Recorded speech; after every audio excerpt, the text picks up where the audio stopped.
देखा है 2 साल से बाजार पर तो काफी बड़ा एक्शन बनते हुए दिखा है। पिछले 2 वित्त वर्ष में बाजार की चाल भी काफी इंटरेस्टिंग रही है, पर आने वाला वित्त वर्ष बाजार के लिए कैसा रह सकता है, कहां पर मिलेंगे मौके? ये जो ग्लोबल क्यूज हैं, रेट हाइक्स का समय है, युद्ध चल रहा है, इतनी सारी चीजें हैं, इस बीच बाजार की चाल कैसे रहने वाली, इस पर हमारी स्पेशल सीरीज की आज हम कर रहे हैं शुरुआत।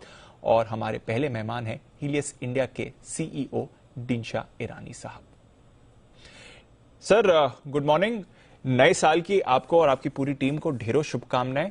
साथ ही नया वित्त वर्ष भी शुरू हो रहा है। सर बताएं, एक नजरिया दें, जो पिछले 2 वित्त वर्ष में हमने रिकवरी वाला बाजार देखा है, पैसा बनाना थोड़ा आसान रहा, क्या इस साल भी वैसा ही मूड माहौल रहेगा या फिर कुछ फैक्टर्स हैं जो यहां पर इंपैक्ट कर सकते हैं?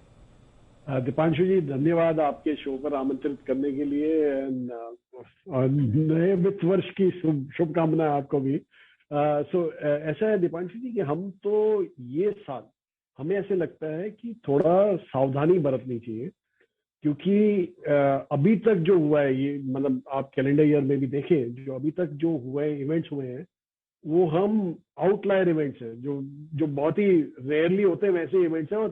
और वो गवर्न किए हैं ये पूरे साल को, मतलब पूरे साल में, मतलब पूरे जो कैलेंडर ईयर में वो ऐसे ही इवेंट से ये चला है बाजार। मतलब जैसे आपने बोला कि युद्ध हो रहा है, फिर इंटरेस्ट रेट हाइक साइकिल चालू होने वाला है यूएस में। तो इस सिनेरियो में जो रेगुलेटर होता है, पॉलिसी मेकर होता है और इन्वेस्टर भी होता है, उसको भी मुश्किल पड़ता है समझने का कि कैसे करने का है, क्या करने का है। तो जो आप पिछले हिस्ट्री में देखें, मतलब 2000 में या तो 2008 में या 2011 में जब ऐसे सब हुआ था, तो तब भी हमें ऐसे ही लगता था कि अभी हो गया। एक करेक्शन आया था बाजार में शुरुआत में, हमने बोला चलो हो गया, ले लो, और उसके बाद में वापस करेक्शन आ गया और काफी जोरों के गिरे सब बाजार। मतलब 2001 और 8 और 11 की बात करूं मैं, तो इन सब में थोड़ा सावधान रहे तो अच्छा है। और ये जो आउटलायर इवेंट जो होते हैं, जैसे आपने युद्ध बोला, अभी युद्ध बेस्ट सॉल्यूशन यही है कि आज खत्म हो जाए, मतलब बंद हो जाए। पर बंद भी हो जाए तो उसके बावजूद भी सॉल्यूशन नहीं निकलता है, क्योंकि सैंक्शंस नहीं जाएंगे रशिया के ऊपर। और वो सैंक्शन, क्योंकि दुनिया जरा खफा है रशिया से कि जिस हिसाब से उन्होंने किया है ये सब, तो सोचते गलत है और वॉट एवर। पर यही है कि वो जाएंगे नहीं आसानी से। अगर जो वो नहीं हुआ तो कमोडिटी प्राइसेस ऊपर ही रहेंगे। कमोडिटी प्राइसेस ऊपर है तो इन्फ्लेशन ऊपर रहेगा, एंड इन्फ्लेशन तो डिमांड किलर ही है। तो उसके चलते एक वो है।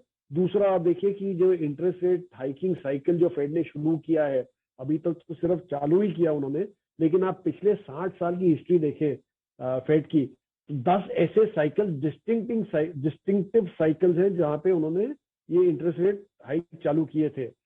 अभी इनमें से सिर्फ तीन में दीपांशु जी उनका सक्सेस हुआ था, और वो भी इसलिए हुआ क्योंकि मिड टर्म करेक्शन लेना पड़ा उनको, बैक ट्रैक करना पड़ा बीच में। नहीं तो बाकी सारे cycles have ended in recession. तो अभी ऐसा, और सॉफ्ट लैंडिंग इन्हीं में हुई थी, सिर्फ ये 3 साइकिल में ही हुई थी जहां पे उन्होंने रोक दिया था बीच में। उन्होंने बोला कि नहीं ये तो बहुत ही ज्यादा हो रहा है, तो वो तो इट इज नॉट इजी। और उस समय तो सिंपल था। इस समय तो फेड के सामने एक तो इन्फ्लेशन, मतलब as a commodity prices rising है, एक वॉर चल रही है, वहां पे people's bank of China policy rate काट रहा है। तो बड़े कंफ्लिक्टिंग सिग्नल्स हैं। डोमेस्टिक में भी देखिए आप, रूरल ग्रोथ जो कि काफी बड़ा वो था, पिलर था हमारे सपोर्ट का, वो कॉन्स्टेंटली नीचे आ रही है। Rural growth, in fact rural demand growth तो अभी नेगेटिव बोलते हैं, तो वो चलते थोड़ा प्रॉब्लम हो सकता है। इवन इन मेट्रोज थोड़ी डाउन ट्रेडिंग चालू हो गई है, तो that is also not good. और तीसरा आप देखिए कि आपका ये जो क्वार्टर होगा मार्च का, जो रिपोर्ट अभी चालू होंगे जिसमें आप अगर जो पिछले मार्च 21 की बात करें क्वार्टर की, तो वो तो काफी स्ट्रॉन्ग क्वार्टर था, बिकॉज वो लॉकडाउन में से निकले थे, रिवेंज बाइंग हो रही थी, सो काफी अच्छा क्वार्टर था। तो उसके चलते ये क्वार्टर में कंपैरिजन में थोड़ा प्रॉब्लम हो सकता है। प्लस आगे चलते कमोडिटी प्राइसेस पास ऑन वगैरह करना बहुत इशू हो सकता है। तो ये सब के माहौल में हमें ऐसे लगता है कि एक सावधानी बरतिए, ज्यादा एग्रेशन मत कीजिए। जहां आपको शायद अपॉर्चुनिटी दिखे, या तो दिखे कि ज्यादा करेक्ट हो गया स्टॉक, वो लेना है तो वो ले लीजिए, पर दूर रहेंगे, थोड़ा आस्ते आस्ते करके इन्वेस्ट करेंगे तो ही अच्छा है। अगले 2-3 महीने थोड़े संभल के चलना चाहिए आप। अगले 2-3 महीने तो थोड़ा संभल के चलना ही चाहिए आपको। निवेशकों को क्या करना चाहिए सर, क्योंकि थोड़ा डर का माहौल पैदा हो जाता है जब ऐसे जियोपॉलिटिकल इवेंट्स आते हैं, एनालिसिस शुरू हो जाती है कि रेट हाइक साइकिल में ऐसा हो सकता है। कल हमने देखा यूएस में ये जो यील्ड कर्व इन्वर्जन हुआ, बात चल रही है कि शायद आने वाले समय में मंदी भी हो सकती है। इस समय फिर क्या करना चाहिए, बेस्ट स्ट्रैटेजी क्या रहेगी? ये यील्ड कर्व इन्वर्जन की जो बात की आपने वो पहले भी हो चुका था, तो इसलिए ये सब फेड को भी दिखता है, तो वो थोड़े कंजर्वेटिव हो जाते हैं। तो वो अच्छा है कि चलो शुरुआत में सिग्नल दिख गया है फेड को। पर यही हम बोलते हैं कि बाजार में हम जब हमारे पास इन्वेस्टर आते हैं तो हम उनको यही बोलते हैं कि आप ऐसा कीजिए, स्प्रेड आउट कर दीजिए अगले 5-6 महीने में। कि आप हिस्ट्री में भी देखिए, इंडिया में जब भी मंदी हुई है तो 5-6 महीनों में ही खत्म हो जाती है, वो ज्यादा देर चलती ही नहीं है। 2008 की भी मंदी देखें, अगर जो लीमन नहीं होता तो शायद 4 या 5 महीने में ही खत्म हो गई थी, जो उसकी सबसे बड़ी मंदी वही थी।